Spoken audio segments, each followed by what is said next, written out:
Kali ini kita mendalami asuransi Construction, Erection, and Third Party Liability Insurance atau sering dikenal sebagai CAR, EAR, TPL. Kadang-kadang rancu kita tulisnya car, orang berpikir itu asuransi mobil. Ya, jadi teman-teman hati-hati juga menulisnya CAR itu kasih aja sebenarnya CAR TPL. Jadi supaya orang umum atau yang orang nggak biasa dengan polis asuransi tidak mengira ini asuransinya tentang asuransi mobil atau car insurance. Sebenarnya car insurance itu sebenarnya bahasa asuransinya, bahasanya dia adalah motor vehicle insurance. Jadi kode resminya di dalam kita di asuransi namanya motor vehicle atau singkatannya MV ya, dan CAR itu. Oke teman-teman, serasa bulan lalu kita sudah membahas mengenai 7 jenis asuransi yang diperlukan untuk sebuah proyek, atau kita sebut ada 9 atau 7 saya lupa. Oke. Salah satunya adalah Construction, Erection, and Third Party Liability Insurance. Oke, ini sering berganti. Apa bedanya CAR dengan EAR? Secara jaminan hampir sama, cuman dari karakter pekerjaannya ada sedikit berbeda. Jadi construction erection work adalah proses pembangunan atau perakitan struktur seperti bangunan, jembatan, dan infrastruktur dan lain-lainnya. Itu disebutnya construction. Tapi begitu polis itu bisa dibedakan. Yang mana construction itu adalah membuat atau membangun sesuatu mulai dari pekerjaan penggalian, pondasi hingga pemasangan kerangka struktur, sistem listrik, mekanik, finishing, dan landscape. Jadi construction itu lebih condong untuk pembangunan gedung atau sivil, yaitu mulai dari membangun fondasi, kemudian membuat strukturnya, kemudian memasang electrical mekanikalnya, dan finishing. Itu lebih cocok untuk asuransi polisnya CAR. Contohnya bangun hotel, bangun mall, bangun gedung bertingkat, dan lain-lainnya.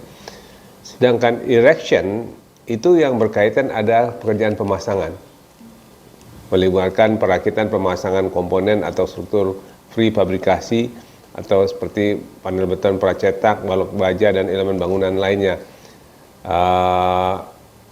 Contohnya di kita yang sering itu adalah pemasangan pembangkit listrik. Itu lebih condong digunakan polisnya EAR, Erection ORIS. Karena sebagian besar pekerjaan pemasangan pembangkit listrik itu adalah memasang. Sedangkan pekerjaan construction sedikit, yaitu pada saat membuat fondasinya, tempat dudukan mesinnya. Ya, itu disebutnya civil work, ya itu erection. Tapi sebagian besar resikonya adalah untuk pemasangan mesin itu. Mulai dari mesinnya sampai di lokasi, disusun-susun, ditaruh dulu. Kemudian kalau fondasi sudah siap, diangkat, didudukan di atas dudukannya, kemudian dipasang morbautnya, diikat, dan sebagainya. Kemudian kalau mesin-mesin sudah terpasang, ada banyak komponennya, ada engine, ada transformer, dan sebagainya itu, pada dipasang-pasang. Itu kerjanya lebih banyak erection disebutnya. Nah, kemudian dilanjut lagi pemasangannya itu adalah menyambung-nyambungkan bagian-bagian engine, bagian kompresor, bagian trafo, bagian panel dan sebagainya disambung-sambungkan. Itu namanya masih pekerjaan erection. Oke. Sampai akhirnya selesai. Nah, salah satu ciri khas dari pekerjaan erection adalah adanya namanya testing and commissioning. Suka mendengar nggak? Kalau yang placing ada pakai testing and commissioning nggak? Apa itu testing and commissioning? Adalah uji coba.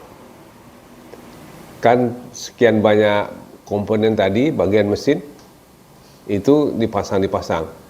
Tapi untuk memastikan komponen ini, mesin ini berjalan dengan baik, maka diperlukan testing and commissioning. Testing coba-coba dulu. Ya.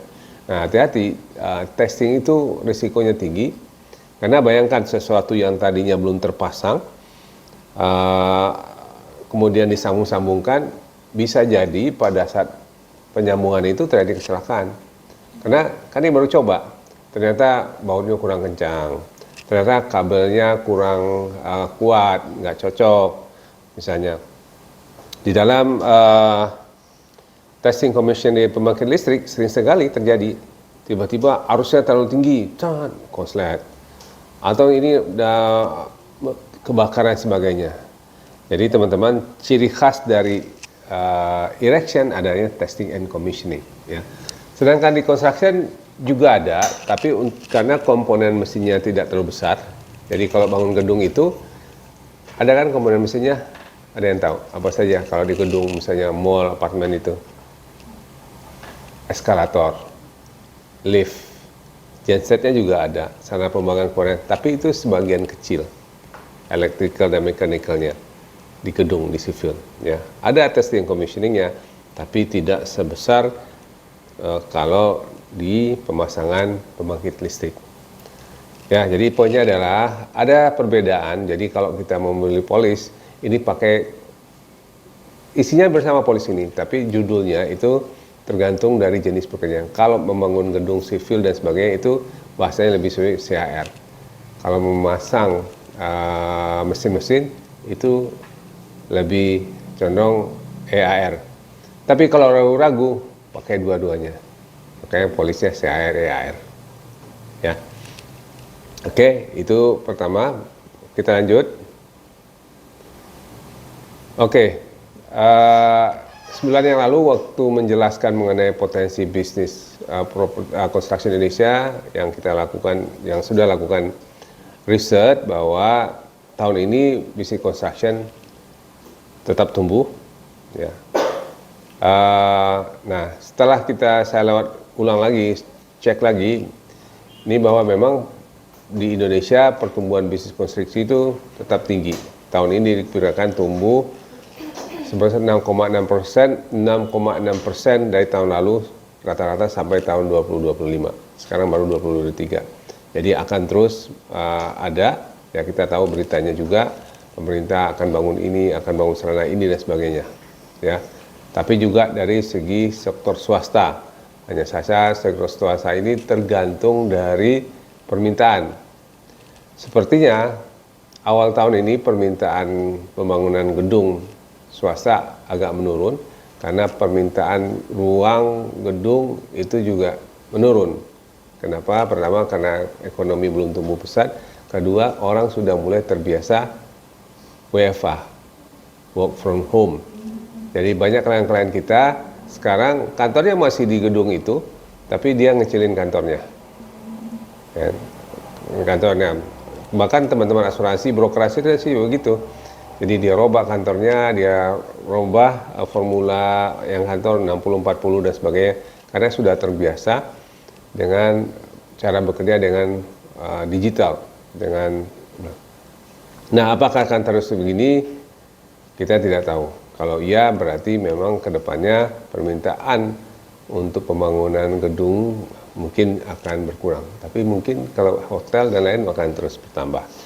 Nah, itu gambaran mengenai prospek bisnis konstruksi di Indonesia. Oke, masih bicara mengenai konstruksi. Apa saja hal-hal yang mempengaruhi kualitas sebuah proyek? Pertama adalah kepatuhan terhadap kode dan standar. Jadi teman-teman, sudah ada ketentuan-ketentuan, persyaratan-persyaratan untuk mendirikan satu bangunan. Jadi ada yang namanya koefisien. Koefisien itu perbandingan antara satu, dikatakan bahwa gedung ini baik kalau dia koefisien, misalnya dibangunnya dengan syarat sekian misalnya, atau misalnya syaratnya untuk semennya kualitasnya harus begini, perbandingan antara semen dan pasir sekian, penggunaan besinya dengan ukuran sekian. Nah, itu kalau kontraktor atau pemilik proyek stick mengikuti semua persyaratan itu, maka gedungnya akan bagus, ya. Misalnya kalau gedung itu mengikuti kode dan standar yang ada, maka gedung itu pastinya tahan gempa. Ya, sudah ada ketentuannya. Maka di Indonesia, di Jakarta misalnya standar tahan gempanya harus mengikuti angka ini. Kalau standarnya tidak memenuhi itu berarti gedungnya kurang tahan gempa. Ya, gitu. Jadi ada standar ketentuan yang ditetapkan oleh pemerintah maupun oleh asosiasi ataupun para insinyur. Kedua yang menunjukkan gedung itu bagus atau proyek itu kuat adalah desain dan engineeringnya. Desainnya itu adalah di samping tadi persyaratan koefisiennya, juga tata letaknya, layoutnya. Apakah memenuhi kaidah-kaidah? Ya. Kalau misalnya proyeknya itu ada satu lagi istilahnya EPC. Jadi kalau EPC itu seperti divisi kita, Engineering, Procurement and Construction, itu ada namanya engineeringnya, desainnya. Kalau bangun gedung lebih banyak menggunakan jasa arsitek, karena arsitek itu yang mendesain gedung itu ya. Jadi desain itu lebih banyak kerjakan. Kalau rekayasa atau engineering itu ada engineers disebutnya. Karena ini akan melibatkan misalnya tadi contoh kalau pembangkit listrik itu didesain oleh engineers. Dia akan memperhitungkan model bangunannya, desain penutupnya, desain bangunannya itu seperti apa sehingga bisa menghasilkan listrik yang maksimal atau sehingga mesinnya bekerja secara maksimal. Nah, engineering yang lebih lihat itu adalah yang lebih nyata itu biasa di bidang oil and gas. Salah satunya adalah refinery. Kalau lihat nanti gambarnya, mudah-mudahan saya akan ada gambarnya, atau pembangunan fasilitas proses gas processing plant disebutnya. Itu banyak sekali, pipa sini, kemudian ada pompa, ada lagi macam-macam disatukan. Jadi bahkan di refinery, di pemurnian minyak itu lebih kompleks, bisa berapa hektar terdiri dari engineering disusun-susun ya. Jadi lebih kompleks. Nah, semakin tinggi kualitas pengetahuan engineer-nya, semakin berhati-hati mereka, maka semakin bagus hasil pekerjaannya. Nah, faktor lain yang menentukan adalah bahan dan peralatan. Bahan itu bahan-bahan yang digunakan untuk pembangunan. Apakah semennya sesuai dengan standar atau tidak, ataukah besinya sesuai dengan standar atau tidak, atau pekerjaannya, para pekerjanya itu orang yang berpengalaman atau tidak, dan juga peralatan yang digunakan. Ya, kemarin saya rasa beberapa sesi ini kita telah bicara mengenai peralatan, apa pentingnya peralatan, yaitu mempermudah pekerjaan, menghasilkan yang baik. Nah, peralatan yang semakin canggih peralatannya semakin bagus, ya semakin aman. Kemudian ada pengerjaan dan teknik konstruksi, pengerjaan, cara kerjanya dan teknik yang digunakan.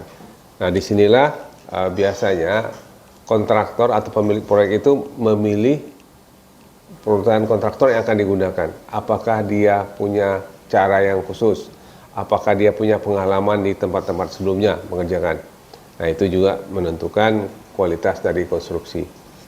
Yang terakhir adalah pemeliharaan, ya, pemeliharaan atau maintenance. Bagaimana proyek-proyek itu dipelihara, di maintenance, dijaga. Oke, itu hal-hal yang mempengaruhi kualitas dari pekerjaan konstruksi. Nah, sekarang kita lihat.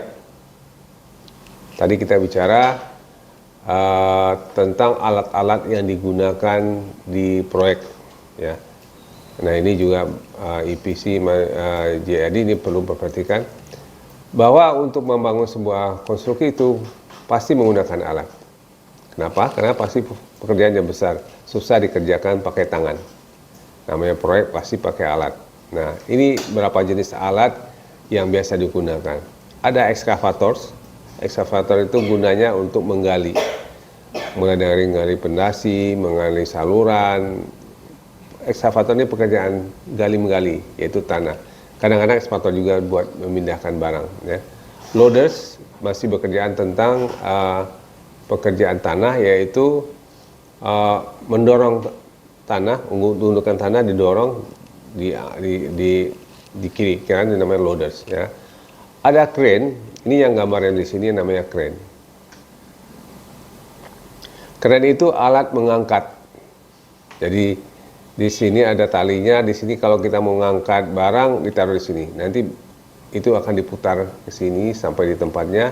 itu namanya crane. Ya. Ada beberapa jenis crane. Kalau ini namanya crawler crane. Dia buat ngejapit lalu dipindah-pindahkan. Ya. Dia ambil, taruh di segi kiri, dipindah ke kanan, dari gudang di proyek ini biasa digunakan. Tapi ada crane juga kalau di gedung tinggi kita lihat itu menaikkan barang-barang material dari bawah ke atas. Itu namanya tower crane. Jadi kalau misalnya gedung 40, maka tower crane setinggi 40. Taruh semen di bawah diantar ke atas. Itu tower crane. Okay. Kemudian concrete mixers dan pumps. Nah, concrete mixer dan pump itu adalah alat pengaduk semen. Ya, lalu kita bisa bayangkan bagaimana gedung santai tingginya 50 lantai, semennya siapa yang ngaduk di atas? Ya, siapa yang bawa ke atas semennya itu? Nah, itu pakai concrete mixers. Jadi di bawah sudah diaduk. Ada kalau di yang kecil biasanya ada truk molen, suka lihat ya? Nah, yang besar itu namanya itu concrete mixer juga. Tapi di tempat lebih besar, di proyek lebih banyak lagi. Nah, gimana caranya konkret semen itu di atas ke atas? Itu dipompain ke atas. Pompa ke atas. Jadi di atas itu udah semen dengan batu-batu semua itu sudah tinggal dipasangi, disemprotin ya. Tapi bukan disemprotin sebenarnya. Tapi udah jadi kayak keluar sini ya udah semua. Tapi dari bawah, dari lantai dasar itu dipompain ke atas. Itu namanya concrete mixers atau pumps. Jadi dalam setiap proyek gedung tinggi pasti ada itu. Nanti kalian membuat rumah juga rumah berlantai, itu nanti kalau rumahnya besar, biasanya nggak usah pakai tukang, tinggal sewa concrete mixernya, nanti cuma berapa jam, 2 jam langsung sudah lantai 2-nya sudah terpasang ya. Jadi nggak usah tukang-tukang banyak. Okay. Ada scaffolding itu adalah besi-besi yang di luar yang dipasang. Jadi kalau gedung tinggi, terus tukang-tukangnya bergantung-gantungan, masang-masang itu namanya scaffolding. Tangga-tangga tempat bekerja yang bisa dibuka-buka. Our power tools, ada dump truck dan sebagainya. Nah, ini beberapa jenis alat-alat yang digunakan konstruksi. Maka asuransinya disebutnya juga CPA. Pernah dengar? CPA atau CPM, Construction Plan and Machinery, atau Construction Plan and Equipment. Nah, kemarin bagus juga ada diskusi, kebetulan kita presentasi di salah satu klien, mereka menanyakan, apakah asuransi beralat konstruksi ini otomatis masuk di dalam asuransi SHRR? Jawabannya, tidak. Jadi asuransi SHRR itu, polis asuransi construction erection, sekarang mengambil cuma 2, yaitu proyek itu sendiri atau section keduanya third party liability. Ya, alatnya tidak. Jadi bagaimana tentang alat ini? Maka ini harus dibeli asuransi secara terpisah. Nah, kalau alat ini milik dari kontraktor, maka kontraktorlah yang mengasuransikan. Tapi kalau alat ini bukan milik kontraktor dan dia sewa atau pakai subkontraktor, maka subkontraktorlah yang harus mengasuransikan. Tugasnya kontraktor adalah meminta setiap subkontraktor ini untuk mengasuransikan alatnya. Jangan sampai nanti main kontraktor disalahkan, ini alat saya ada di tempat Bapak, saya nggak mau tahu ya, itu Bapak yang rusakin. Itu misalnya. Nah, kalau main kontraktor mensyaratkan bahwa setiap kontraktornya ini mengasuransikan, mereka terbebas dari tuntutan, sudah ada asuransinya. Jadi kita himbau kepada Menkon atau ketika meng-hire atau menyewa alat-alat ini, itu pastikan sudah diasuransikan. Ada sewanya sudah termasuk asuransi. Dan minta polisnya. Ya, kalau perusahaan-perusahaan besar seperti oil and gas itu pasti selalu, mana polisnya? Kalau alat ini sudah diasuransikan, kasih saya polisnya. Dan kemudian saya rasa mudah-mudahan itu kontraktor atau juga para subkon, pastikan alat Anda sudah diasuransikan. Sehingga ketika terjadi di proyek, tidak ada keributan dan sebagainya. Ya. Oke. Apa sajakah jenis-jenis kecelakaan yang bisa terjadi di dalam sebuah proyek? Apa penyebabnya? Pertama, falls. Falls itu jatuh, ya. Karena rata-rata konstruksi itu pasti dibangun naik ke atas. Ataupun naik ke atas, yang paling penting itu ada resiko gravitasi. Tahu kan resiko gravitasi? Yaitu daya dorong otomatis barang turun ke bawah. Jadi kalau kita membangun sebuah gedung tinggi, maka ada resiko jatuh. Jadi bagian yang di atas jatuh ke bawah. Bagian yang di atas yang lagi dipasang terus kurang kencang dan mungkin belum kuat, jatuh ambruk, jatuh ke bawah. Ya, itu risiko yang paling tinggi. Atau bikin jembatan lagi dibentang, tiba-tiba kurang kuat, jatuh. Saya rasa tahun lalu sering sekali terjadi ketika pekerjaan tol flyover sedang banyak-banyaknya, banyak sekali tiang-tiang pancang yang dipasang itu jatuh, lagi dipasang jatuh. Ya. Nah, gambar ini kita lihat juga ini jatuh walaupun terdiri dari konkrit yang sangat kuat. Struck by hazards, terkena bahaya-bahaya lain, alat berat dan sebagainya.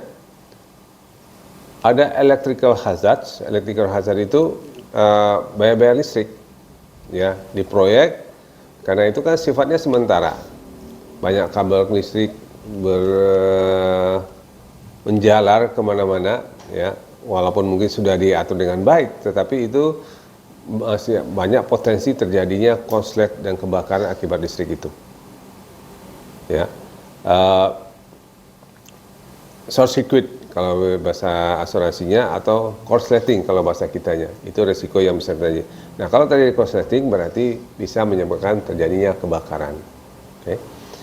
Ada chemical and biological hazards. Kalau di proyek itu banyak menggunakan bahan-bahan kimia atau biological, bahkan di dalam proyek sering juga ada stok bahan bakar solar dan sebagainya, atau bahan kimia, bahan yang ini. Okay. Kemudian risiko yang sering terjadi juga equipment related hazards, ya, akibat penggunaan alat tadi. Misalnya kren tadi, kren sudah lagi kerja, diangkat barangnya, putus slingnya, talinya disebutnya slingnya putus, barang yang sedang diangkat tadi jatuh dan rusak. Nah, kemudian barang yang langsung rusak itu menimpa lagi benda yang lain, bahan proyek yang lain, atau bagian proyek yang lain, rusak lagi, ya. Ini salah satu penyebab kecelakaan yang terjadi di proyek adalah karena pengoperasian alat tadi. Jadi sebenarnya risikonya tinggi. Jadi oleh karena itu pastikan sekali lagi kontraktor yang menggunakan nyewakan alat, yang punya alat diasuransikan, kalau enggak subkonnya, karena itu saja. Kemudian fire and explosion hazard, yaitu kebakaran dan ledakan. Ya. Proyek, sekali lagi siapa yang sudah pernah proyek itu, kalau Anda ke proyek, itu menurut saya 50% kemungkinan Anda terkena kecelakaan. Lebih tinggi dibandingkan kalau kita pergi ke mall. Ya, kalau ke mall, udah masuk nyaman, semua serba teratur, enak. Tapi Anda ke proyek, lantainya masih licin, becek, kemudian ada barang bergeletakan di sana-sini, jalannya jalan sementara, kemudian kiri kanan ada konkrit mister lagi kerja, tukang lagi mukul-mukul dengan kayu di atas, ya. Banyak sekali hal-hal yang bisa terjadi, ya, explosion karena itu. Kemudian kecelakaan yang bisa terhadap pekerja, jatuh dan sebagainya. Kemudian akibat panas, heat stress and cold stress. Heat stress kalau di Indonesia, kalau cold kita enggak. Nah, ini berapa jenis resiko yang bisa menjadi penyebab terjadinya kecelakaan di proyek. Ya. Next, kita lanjut. Nah, itu tadi ya pemahaman tentang construction. Bahwa construction itu selalu dibutuhkan, Indonesia makan terus memerlukan banyak proyek-proyek konstruksi untuk kemudian tadi kita sudah lihat kegiatannya apa saja, resikonya apa saja, jenis-jenisnya apa saja. Nah, sekarang kita membahas tentang construction, erection, all risk insurance. Ya, sekarang kita masuk ke dalam asuransinya. Ya. Construction or insurance, also known as CAR or EAR insurance, is the type of insurance policies that provide cover, ini bahasa polisnya, loss or damage that can occur during the construction and erection of a building, structure, or another type of project. Tadi ya. Jadi semua proyek yang kita bahas tadi, mau erection kah, mau construction kah, polisnya adalah CAR, EAR, Interpreted Liability Insurance. Jadi jaminannya seperti apa? Jaminannya adalah sejak proyek dimulai sampai proyek selesai dan serah terima. Nah, ini bagi orang EPC juga harus disamakan ini. Jadi jaminan asuransi ini mulai sejak proyek dimulai. Misalnya, apakah mulainya itu pasang fondasi? Apakah mulainya itu nanti, jaminan asuransi construction erection harusnya mulai sejak mulai pekerjaan di lapangan. Pekerjaan di lapangan proyek itu biasanya lahan itu di kafling dulu, dipagar-pagari, suka lihat nggak ya, ditutup-tutup. Itu sebenarnya sudah mulai, namanya land site preparation. Jadi persiapan lahan harusnya sudah ada di situ. Karena sudah ada kontrak, sudah ada ini, maka sudah mulai. Nah, mulai dari lahan itu sampai nanti selesai, dan kita nggak tahu tiba-tiba dalam 18 pun udah naik sampai atas, gedungnya tinggi. Bulan ke-24 sudah selesai, udah lampu-lampu udah terpasang, ternyata ini hotel ya, ternyata gedung ya. Nah, itu kira-kira 16. Nah, sejak dari mulai sampai selesai itu asuransinya berlaku. Ya. Nah, jaminannya, salah ciri khas dari asuransi construction itu, resikonya itu bertambah besar sejalan dengan progres proyek. Mungkin pada saat mulai, fondasi risikonya kecil. Misalnya nilai proyeknya itu adalah 100 juta dolar. Waktu mulai, mungkin sampai 10% risikonya belum kelihatan. Ya, banyak asuransi bilang, Pak nanti aja. Ya, padahal sejam. Kemudian seiring dengan progresnya proyek, 50%, 60%, risikonya makin meningkat, dan tertinggi adalah kalau udah 100%, 90%. Risiko yang paling tinggi, asuransi paling takut, karena kalau terjadi kerusakan pada risiko, udah mau selesai, proyeknya 100 juta dolar, itu kalau klaim total loss, paling nggak dia harus keluar 90 juta dolar. Nah, itulah teman-teman, kenapa ketika kita minta asuransi memperpanjang polis asuransi AR atau meminta jaminan baru setelah proyek jalan, asuransi pada umumnya nggak mau. Kenapa? Karena risikonya sudah tinggi. Itu salah satunya. Jadi misalnya kalau satu klien kita Ikhwan, kemarin kita susah-susah cari backupnya, akhirnya kita bisa. Dan kita ada 2 lagi sekarang yang mendapat permintaan dari klien kita memperpanjang polis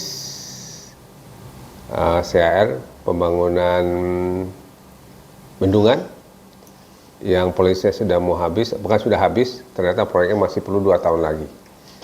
Ada proyek yang satu lagi pembangkit listrik, harusnya sudah selesai tapi mundur, proyeknya baru 50%. Udah ada klaim lagi. Nah, itu tantangannya. Jadi sebaiknya mengurus asuransi construction itu ketika di awal proyek sebelum mulai. Ya, karena pada saat itu risikonya masih kecil, masih mulai. Ya, asuransi masih mau. Tapi kalau sudah proyeknya 20%, 30%, 40%, maka 90% baru minta asuransi, maka 90% itu rata-rata tidak mau. Oke, siapa yang perlu mengasuransikan proyek ini? Ada 2 pihak. Jadi dalam satu proyek itu pasti ada 2 pihak, yaitu pihak pemilik dan pihak kontraktor. Pemilik adalah orang yang ingin membangun gedung. Misalnya kalau kita depan ini kita mau membangun gedung 10 lantai, itu di laman kita misalnya di situ kan itu tanah kita bangun, kita pemiliknya. Itu namanya project owner. Oke. Nah, untuk membangunnya kita tender ya. Ingat tender, kita cari kontraktornya. Akhirnya kita dapat misalnya kontraknya PTA. PTA-nya sebagai kontraktor. Nah, siapa yang perlu memasukkan asuransinya? Kedua-duanya. Owner juga perlu mengasuransikan karena owner kan sudah menyediakan biaya. Nanti kalau proyeknya ini nanti dia bisa uang lagi kembali untuk membangun lagi. Kontraktor perlu mengasuransikan karena udah diserahkan. Kalau ada apa-apa dia bertanggung jawab. Dengan adanya polis, dia bisa mengganti kerugian yang terjadi. Oke. Itu kontraktor. Kontraktor, jadi dua-dua pihak. Nah, ada istilah di dalam, kalau sebagai owner, seharusnya semua owner itu punya konsep namanya Owner Control Insurance Program. Disebutnya OCIP, Owner Control Insurance Program. Yaitu karena owner yang akan mengeluarkan uang, yang menginginkan adanya sebuah bangunan, maka owner sejak seawal itu sudah concern dengan risiko, termasuk pembelian asuransi. Maka 9 jenis asuransi yang kita bicarakan sebulan lalu itu sebetulnya harusnya concernnya ada di owner. Karena kita menggambarkan risiko-risiko apa saja yang akan terjadi terhadap sebuah proyek. Nah, pada saat konsep terhadap pendidikan, owner harusnya paham. Jadi owner control insurance, apa saja risiko-risiko yang akan terjadi. Kemudian jenis apa asuransi apa saja yang diperlukan. Nah, apakah ownernya yang akan membeli asuransi itu? Misalnya kalau kita yang membangun tadi, kita yang akan membeli asuransi semua, bisa, boleh. Atau dia menyerahkan ke kontraktor untuk membeli asuransi. Nah, yang sering sekarang terjadi di Indonesia adalah kontraktor yang membeli asuransi. Ya, nggak apa-apa juga. Tetapi owner harusnya mengkontrol. Oke, bagaimana caranya? Owner akan mensyaratkan dalam kontraknya. Ada persyaratan asuransi CAR yang 9 tadi harusnya dimasukkan di dalam kontrak. Oke, saya akan masukkan 9 persyaratan polis asuransi di dalam setiap kontrak saya. Karena saya ingin dilindungi. Gitu. Tapi kontrolnya oleh owner. Bagaimana caranya kontrol owner? Kalau kontraknya udah disetujui, udah tanda tangan, maka owner akan mensyaratkan, tolong kasih saya polis asuransi ini. Polis asuransi ini. Sama seperti misalnya mereka minta mana jaminannya. Mana jamin pelaksanaannya, mana jamin pembayarannya, mana polis asuransi CAR-nya, mana polis asuransi alat beratnya, mana polis ini harus. Nah, itu dipraktekkan terutama di yang sudah mapan risk manajemennya seperti di kontrak-kontrak SKK Migas, Pertamina, dan itu pasti. Semua insuransi harus masuk dulu. Kalau asuransinya nggak ada, polisnya nggak diterima, nggak dikirim, mereka nggak boleh mulai proyek. Nah, kalau mereka nggak boleh proyek, nanti mereka mundur proyeknya, mereka kena denda, dicairkan. Atau beberapa perusahaan juga mengatakan kalau polisinya nggak dikirim, maka dia nggak akan dibayar. Jadi kalau nggak ada bukti polis asuransinya sudah dibeli oleh kontraktor, diserahkan kopinya, maka mereka nggak akan dibayar. Jadi teman-teman, nah idealnya harusnya seperti itu setiap owner. Ya, pastikan kontraktor yang mengerjakan proyek ini punya polis asuransi dan owner harus punya kopi polisnya. Ya pastilah, sering kita ketemu saya bilang, udah pastilah Pak, pasti kontraktor belilah itu, masa nggak beli sih? Enggak, Anda pastikan dulu mana minta polisnya. Memang kewajiban owner untuk meminta polis itu. Oke, itu oke. Nah, apa saja jaminan dari asuransi Construction Erection Order atau CAR? Yang pertama adalah kerusakan terhadap material konstruksi atau apapun kerusakan yang terjadi di proyek, di site. Ya. Nah, ingat ya, asuransi CAR itu punya batas lokasi, yaitu lokasi tempat proyek itu dibangun. Kalau misalnya bangun, kalau kita lihat di dekat-dekat kita, di Jaya misalnya, mana proyeknya? Yaitu seluas yang dipagar itu. Kan dipagar biasanya. Nah itulah disebutnya project site. Jadi dalam lingkaran pagar itu disebutnya lokasi proyek.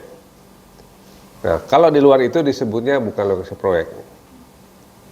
Jadi pastikan yang dijamin adalah kecelakaan yang terjadi dalam lingkaran lokasi proyek itu, namanya project site.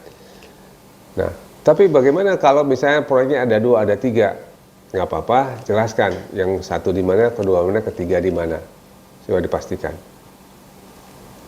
Nah, tapi ada satu lagi kondisinya. Pak, proyek kita ada di sini, tapi kita nyimpan barang sebagian ada di tempat lain. Boleh, kasih tahu, nanti kita tambah klausulnya namanya off-site storage. Jadi kalau yang bikin CHR ada klausulnya off-site storage, artinya itu sebagian barang-barang disimpan di gudang di tempat lain, tapi jumlahnya dibatasin. Misalnya polis mengatakan oke, boleh sampai 5 miliar, itu namanya off-site storage.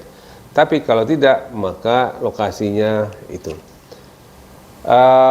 Jadi hati-hati, proyek location site itu penting, spesifik ada di mana.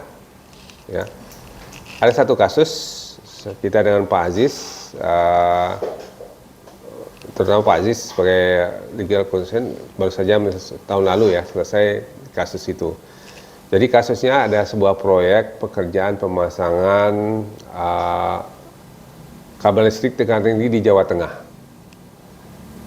Nilainya hampir 100 lebih, hampir 200 miliar. Lokasinya di Jawa Tengah, memanjang ya. Kalau pemasangan listrik itu, kalau misalnya sepanjang 30 km, ya panjangnya sepanjang 30 km itu. Ya. Jadi pemasangan listrik sesuai kontrak dari misalnya dari Brebes sampai Pekalongan misalnya. Ya sepanjang itulah lokasi proyeknya. Ya. Nah di proyek ini tiba-tiba terjadi kebakaran di gudangnya. Gudangnya itu berjarak kira-kira 500 meter dari salah satu tiangnya proyek. Nah asuransi mengatakan, oh kita nggak bertanggung jawab karena ini bukan di project site, di lokasi proyek. Mereka nolak, karena proyeknya di mana proyek site-nya? Ya ini nggak berkaitan dari bukan di project site. Project site mengatakan antara Pekalongan sama apa? Saya bilang Brebes. Ya, ya. Ini di mana? Ini ada berapa lokasi? Ada desa-desa di sini. Nggak jelas. Jadi mereka nolak. Ini dasarnya bukan di lokasi proyek. Nah, sudah setahun 2 tahun berkelit asuransinya. Akhirnya mereka mendengar tentang kita. Mereka telepon, Pak, saya ada kasus gini-gini. Datang, saya jelaskan. Oh, ini kayaknya bisa nih Pak diklaim. Gimana caranya Pak? Ini kan proyek Bapak ini adalah pemasangan tegangan listrik sepanjang ini di Jawa Tengah. Jadi proyek Bapak ini luasnya seluas Jawa Tengah ini, sepanjang jalur ini. Jadi kalau misalnya Bapak ada gudang temporer di sini, di daerah sini, iya masuk, masih dalam wilayah Bapak. Kan ya, dengan Bapak kan nggak spesifik hanya di desa ini, Jawa Tengah. Akhirnya Pak Haji sebagai konsultan hukum membela klien kita dan akhirnya menang. Asuransi nggak bisa berdalih bahwa ini di luar project site. Dan lumayan. Klaimnya hampir 15 miliar kalau nggak salah. Ya kan? Gitu. Jadi teman-teman perlu be clear, berjelas dengan project site. Oke, itu project site tadi. Third party liability, apa third party liability? Oke, kita bahas third party liability yang dimaksud dalam sebuah proyek dalam polisi HR adalah pihak ketiga di luar dari pemilik dan kontraktor dan subkontraktor yang lain. Itu disebutnya third party liability. Ya, itu pihak ketiga. Jadi pihak pertama itu ya masuk kelompok pihak pertama adalah kontraktor, subkontraktor, konsultan, owner, pembang, itu ada pihak pertama. Sedang pihak kedua adalah perusahaan asuransi. Pihak ketiga adalah orang yang di luar dari situ. Nah, Kalau dalam third party liability lebih mudah adalah orang-orang yang ada sekitarnya. Tadi kita sudah gambarkan proyek itu kan dipagar. Di pagar-pagar. Nah, orang yang di luar pagar atau barang yang di luar pagar itu dianggap pihak ketiga. Jadi misalnya tadi ada kren lagi kerja, itu kan angkat besi ngambil dari ini, pindahin ke sini, tiba-tiba pas lagi ini putus, sering ada mobil di bawahnya, parkir ada 3 mobil, truk jatuh, hancur mobil, rusak mobil itu. Maka mobil ini karena berada di luar dari proyek dan bukan juga milik dari kontraktor atau pemilik proyek, maka ini masuk sebagai third party liability. Dia masuk statusnya dari pihak ketiga. Misalnya Fadli atau Omar lah pergi ke satu proyek, datang ke sana follow up, lagi di situ, tiba-tiba kecelakaan di sana. Nah, statusnya kan sebagai tamu, bukan sebagai kontraktor, bukan juga sebagai pemilik proyek. Maka tamu-tamu termasuk orang kita yang datang itu sebenarnya third party liability. Dan kita berhak menuntut kalau terjadi kecelakaan di situ. Itu third party liability. Nah, third party liability itu ada bisa cedera, kecelakaan, meninggal, atau juga kerusakan harta benda. Jadi kalau baca polis kan selalu dibilang deductible itu nil untuk bodily injury, 10.000 untuk property damage (PD). Ya, itu paham maksudnya di situ ya. Oke, risiko apa lagi yang dijamin di dalam asuransi construction, erection or risk adalah natural perils atau bencana alam. Bencana alam, banjir, yang sekarang lagi hujan di luar bisa berpotensi banjir. Ya, proyek masih bikin fondasi, tiba-tiba banjir, jadi rusak, atau gempa bumi. Atau kalau di proyeknya wet risk, yang paling sering selain banjir adalah tanah longsor, tersapu ombak, kalau bikin jetty. Ya. Gempa bumi tadi sudah kita bahas. Ya. Kemudian accidents and equipment failure, tadi kita bilang kegagalan dari alat-alat konstruksi yang jatuh miring. Theft and vandalism, pencurian. Dan niat jahat orang lain, perusakan. Apakah semua barang yang hilang itu masuk di cover asuransi? Jawabannya tidak. Ini harus semua kita paham. Kalau barang di proyek itu hilang dan tidak bisa dijelaskan kenapa hilang, maka itu tidak bisa diklaim. Itu pencurian. Ya. Yang bisa diklaim ke asuransi kalau hilang, terus ada usuran paksanya, pengerusakannya, pembongkaran. Itu. Karena kalau hilang di dalam biasa saja di asuransi dan punya mysterious disappearance. Jadi yang di cover adalah pembongkaran. Misalnya barang-barang itu ditaruh di gudang, terus kuncinya dirusak, ada bekas pemaksaan, itu bisa di cover. Ada business interruption, ada juga BI untuk asuransi construction. Disebutnya juga namanya delay in startup atau delay in completion. Jadi karena ada kecelakaan sehingga proyek itu selesai mundur, misalnya 6 bulan dan sebagainya. Padahal seharusnya kalau proyek itu sesuai on time, tidak ada kecelakaan, maka dalam setiap bulan dia sudah akan menghasilkan pendapatan sekian. Nah, kehilangan pendapatan karena terlambat proyek itu karena kecelakaan bisa di cover di business interruption. Oke, pasti ada yang bertanya, preminya gimana ya, menghitung preminya? Apa yang mempengaruhi premi? Ini berapa faktor yang bisa mempengaruhi premi asuransi construction. Ya. Pertama, nilai proyek. Nilai proyek itu mempengaruhi, semakin besar nilai proyek, preminya mungkin bisa lebih turun. Kalau proyeknya nggak terlalu besar, mungkin agak tinggi preminya, karena asuransi akan mengharapkan adanya jumlah premi minimal yang dia inginkan. Jadi kalau nilainya besar, mungkin bisa lebih besar. Kemudian jenis proyek juga. Jenis proyek, tadi kita bicara ada proyek wet risk, basah, ada EPC, ada erection, ada building.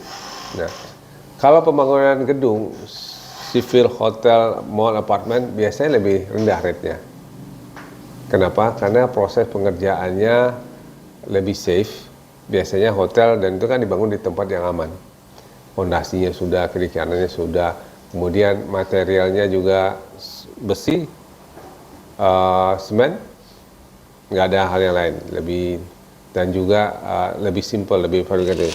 Tapi kalau EPC, pasang tadi kita bicara pembangkit listrik,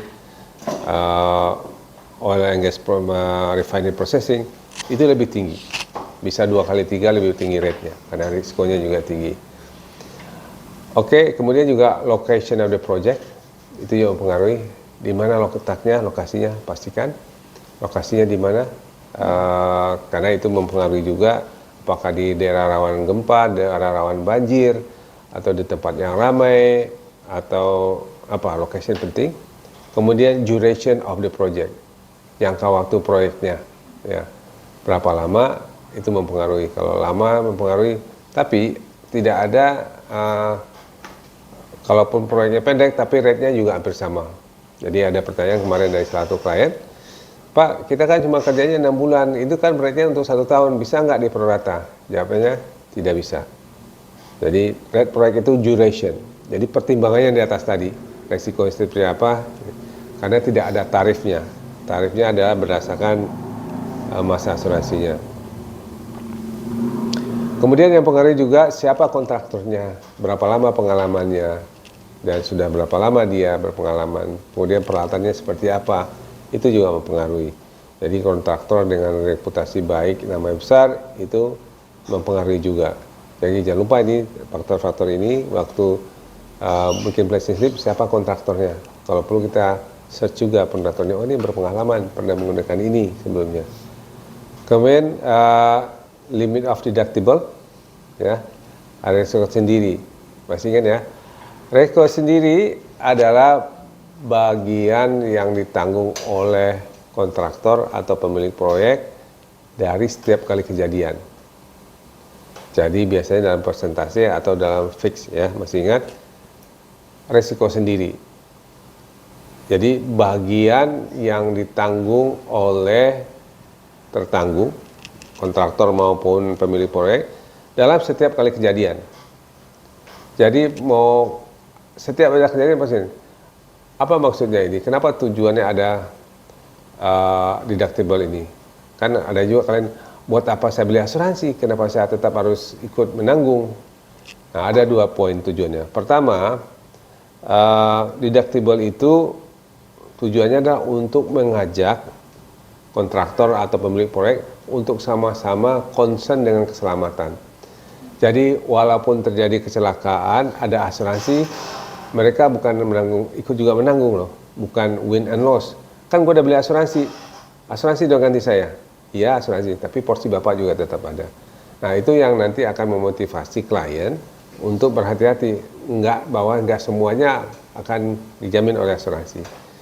Kedua, tujuan deductible itu berkaitan dengan premi, ya kan, dan yang udah biasa. Jadi kalau preminya mau rendah, asuransi pasti minta deductible-nya tinggi. Artinya bagian yang ditanggung oleh mereka lebih tinggi. Kalau mau preminya bersedia premi tinggi, deductible-nya mungkin bisa lebih rendah. Ya. Jadi teman-teman penting dalam setiap polis ada deductible. Deductible itu adalah disebutnya participation. Jadi setiap kali kejadian Anda juga. Nah, tinggal berapa persen? Misalnya kalau kita 10% of loss. Jadi masyarakat setiap ada kejadian 10%-nya Bapak ada kebagian loh tanggung jawab, misalnya gitu.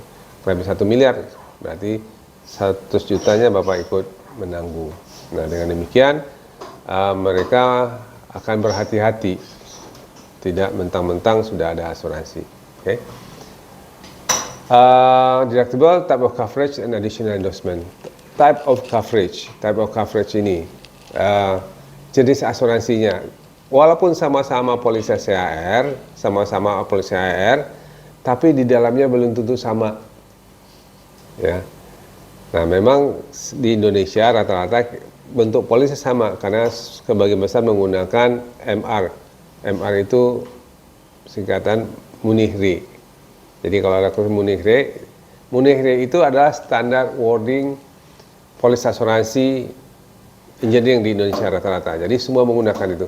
Sebenarnya di dunia ada beberapa model, tapi yang paling common, yang paling biasa di Indonesia, karena wording standar itu harus mengacu ke internasional. Udah paham ya? Jadi kalau kita bikin prescription kita itu akan sampai ke seluruh dunia. Jadi ICA itu prescriptionnya udah sampai ke Inggris, Malaysia, kemana-mana, dikirim-kirim. Karena sudah mengacu itu, karena itu standar internasional. Ya, makanya harus dicek, koreksi. Nanti mereka bilang, ini kok ada bahasa Indonesia, bahasa Inggrisnya ya, ini maksudnya apa nih? Gitu. Nah, jadi prescription kita harus benar dan rapi. Oke, sekali lagi poinnya adalah, walaupun judulnya sama, jenis polisnya, tapi di dalamnya itu tidak sama. Apa yang membedakan adalah customize dengan karakter masing-masing proyek. Siapa yang meng-customer, siapa yang menyesuaikan, ya itu broker. Oke, kita broker, kita tahu, oh kalau proyeknya seperti ini, maka klausul tambahnya ini. Kalau proyeknya ini, harus ada ini, harus ada ini. Makanya pengetahuan, pengalaman dari broker itu sangat mempengaruhi, ya. Jadi nggak semua polis untuk berlaku semua, ya. Ini kedepannya mohon diperhatikan buat teman yang bikin prinsip, dipelajari, customize. Ini kalau resiko ini klausulnya apa cocoknya? Kalau jenis industri ini klausulnya apa cocoknya?